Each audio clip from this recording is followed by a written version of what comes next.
باب 24 وقت گزر جانے کے بعد قضا نماز کے لیے اذان دینا۔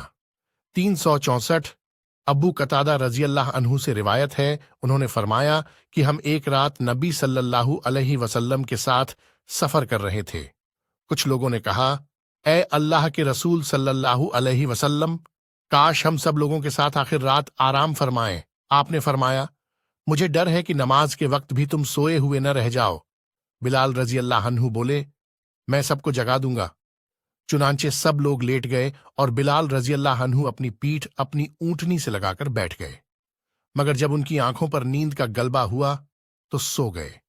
پھر نبی صلی اللہ علیہ وسلم ایسے وقت جاگے کہ سورج کا کنارہ نکل چکا تھا۔ آپ نے فرمایا، اے بلال رضی اللہ عنہ، تمہاری بات کہاں گئی؟ وہ بولے، آج جیسی نیند مجھے کبھی نہیں آئی۔ اس پر آپ نے فرمایا، اللہ تعالیٰ نے جب چاہا تمہاری روحوں کو قبض کر لیا اور جب چاہا واپس کر دیا۔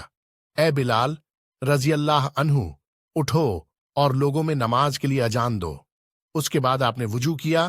جب سورج بلند ہو کر روشن ہو گیا تو آپ کھڑے ہوئے اور نماز پڑھائی۔